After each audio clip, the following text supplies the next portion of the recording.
जो मासूमों के साथ फिलिस्तीन के अत्याचार हो रहा है, उस वक्त यह अपना आपा खो बैठे और इजराइल को टारगेट करते हुए इन्होंने यह बात कहा और इनकी गिरफ्तारी कर ली गई पीछे का 2 लाइन देख के। यह हिंदुस्तान विरोधी या हिंदुस्तानियों को ऐसा बोल रहे हैं? तो मैं यही कहूंगा कि अगर इतिहास खंगालोगे तो पाओगे कि अटल बिहारी वाजपेयी भी, उन्होंने भी इजराइल को कहा था कि इजराइल की हिम्मत नहीं है तो फिलिस्तीन की जमीन को रखे, उसको छोड़ना होगा, और वो भी ललकार के बोला था। सलमान अजहरी से समस्या क्या है? यति नरसिंहानंद नामक कुकुर को तो आप लोग जानते होंगे। यति नरसिंहानंद सरस्वती नाम था उसका। कुरान सीडी उडी सब लेके आ रहा हूं जामा मस्जिद। 17 जून को 2022 की बात है। 17 जून को इंडिया का कोई भी इस्लामिक स्कॉलर, मौलाना, मुफ्ती, किसी में अगर हिम्मत है तो आ जाए और मेरे साथ डिबेट कर ले।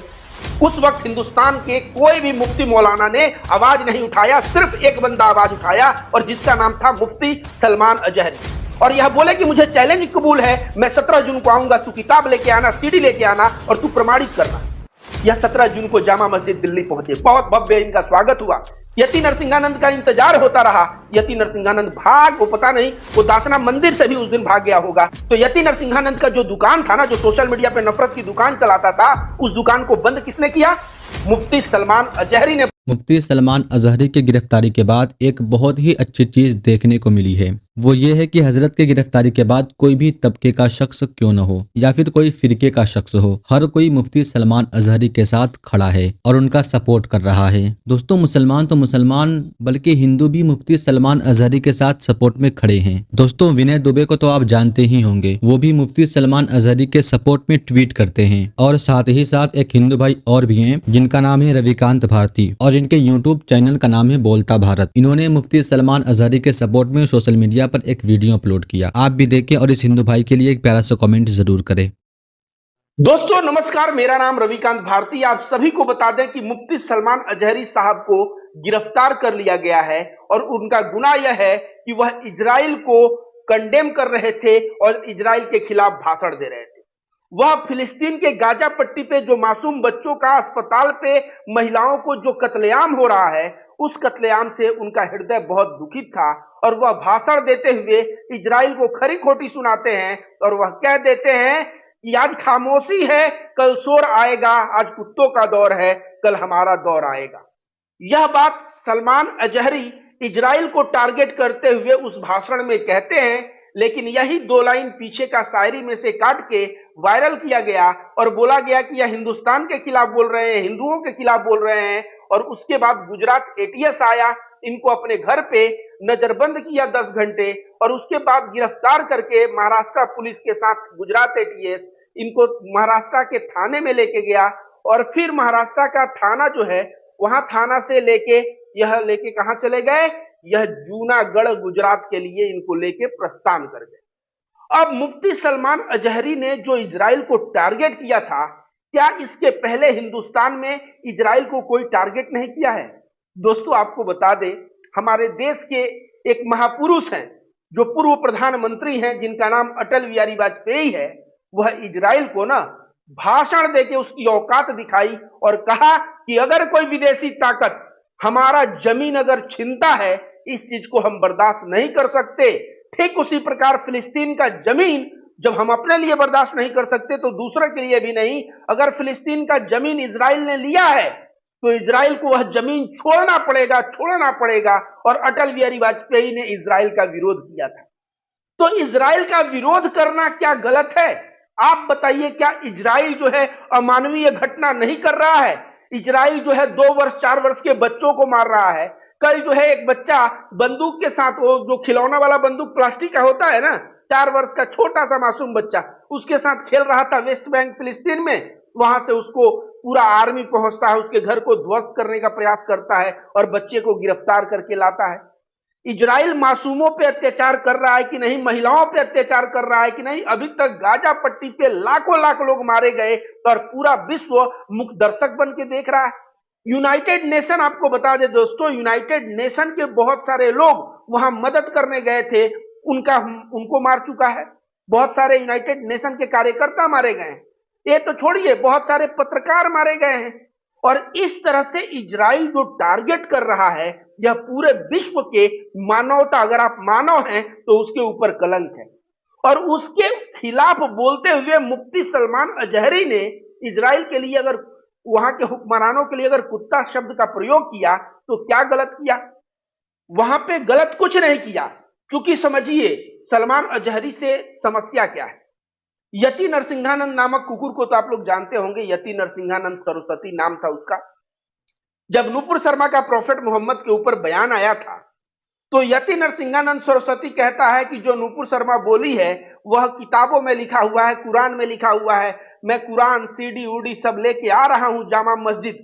17 जून को 2022 की बात है, 17 जून को इंडिया का कोई भी इस्लामिक स्कॉलर, मौलाना, मुफ्ती, किसी में अगर हिम्मत है तो आ जाए और मेरे साथ डिबेट कर ले। उस वक्त हिंदुस्तान के कोई भी मुफ्ती मौलाना ने आवाज नहीं उठाया, सिर्फ एक बंदा आवाज उठाया और जिसका नाम था मुफ्ती सलमान अजहरी। और यह बोले कि मुझे चैलेंज कबूल है, मैं 17 जून को आऊंगा, तू किताब लेके आना, सीडी लेके आना और तू प्रमाणित करना।